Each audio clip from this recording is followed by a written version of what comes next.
Assalamualaikum. Bertemu lagi kita di kelas Bahasa Melayu tahun 2. Okey, tajuk kita hari ini adalah ayat tunggal dan ayat majmuk.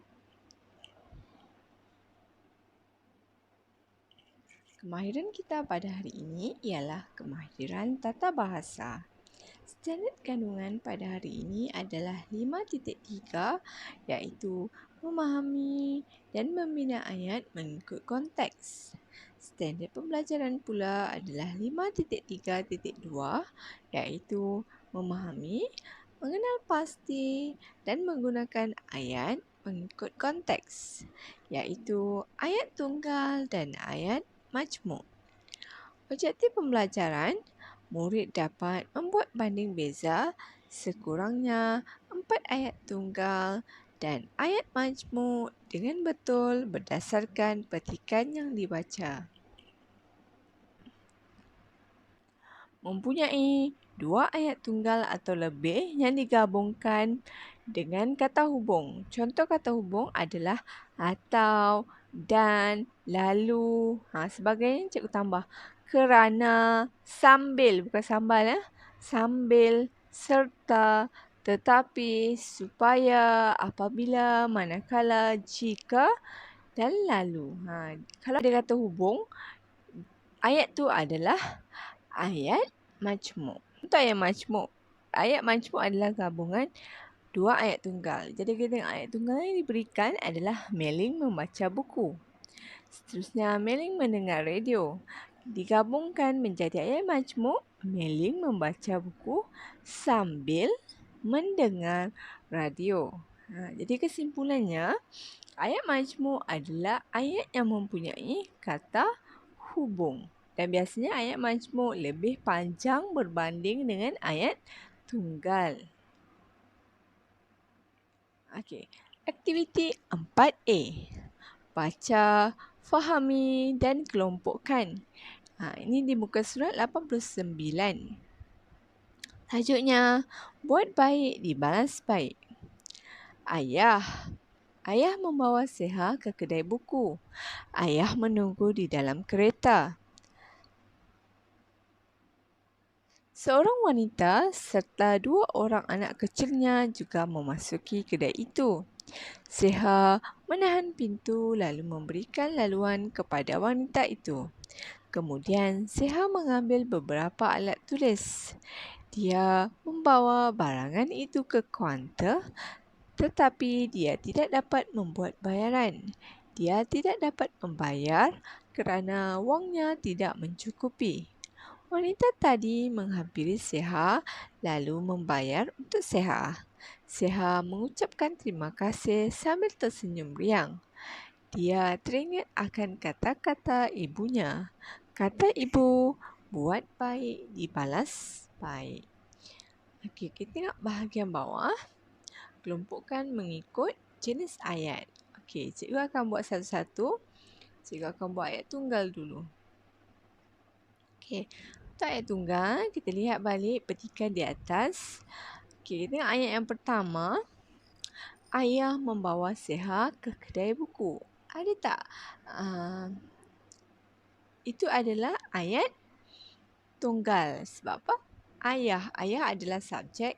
Membawa Seha ke kedai buku adalah predikat. Ada satu subjek dan satu predikat saja. Jadi dia adalah ayat tunggal. Jadi kita tulis di bahagian ayat tunggal. Okey, mari kita tengok ayat yang kedua. Ayah menunggu di dalam kereta. Ayat tunggal ke ayat majmuk? Ya, ayat tunggal. Jadi tulis di bahagian nombor 2 ayat tunggal. Okey, mari tengok ayat tunggal seterusnya. Kemudian, Seha mengambil beberapa alat tulis. Seha mengambil beberapa alat tulis. Seha adalah subjek. Mengambil beberapa alat tulis adalah predikat. Satu subjek dan satu predikat. Jadi, dia adalah ayat tunggal. Tulis di bahagian nombor 3. Okey, mari kita. Okey, nombor 4. Dia teringat akan kata-kata ibunya. Dia adalah subjek, predikat, teringat akan kata-kata ibunya. Okey, tulis di bahagian nombor 4. Dan yang terakhir, buat baik dibalas baik. Jadi, nombor 5, kata ibu, buat baik dibalas baik. Itu cikgu nak awak tulis sendiri. Okey, mari kita lihat ayat majmuk pula. Tadi kita tengok ayat tunggal, sekarang kita tengok ayat majmuk. Okey, jadi yang warna kuning tu semua adalah ayat tunggal.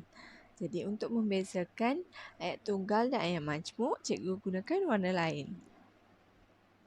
Okey, mari kita tengok ayat yang tidak berwarna kuning. Seorang wanita serta 2 orang anak kecilnya juga memasuki kedai itu. Apa kata hubung di situ? Kata hubungnya adalah serta. Apa subjeknya? Seorang wanita dan seorang wanita subjek pertama. Subjek kedua adalah 2 orang anak kecilnya. Predikat memasuki kedai itu. Jadi dia ada 2 subjek tapi ada satu sahaja predikat. Jadi itu adalah ayat majmuk. Jadi kita tulis di bahagian ayat majmuk. Seterusnya, Siha menahan pintu kedai lalu memberikan laluan kepada wanita itu. Okey, kata hubung yang diberikan adalah lalu. Subjeknya adalah Siha. Predikatnya adalah menahan pintu kedai. Dan yang kedua, memberi laluan kepada wanita itu. Okey, dia ada dua predikat. Tapi dia digabungkan menggunakan kata hubung lalu. Jadi tulis ayat ni di nombor 2. Okey, seterusnya.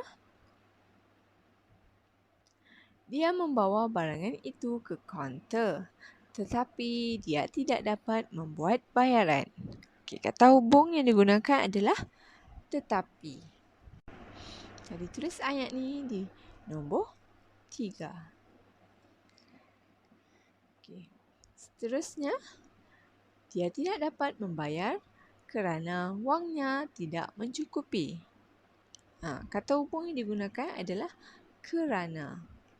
Jadi tulis di nombor 4.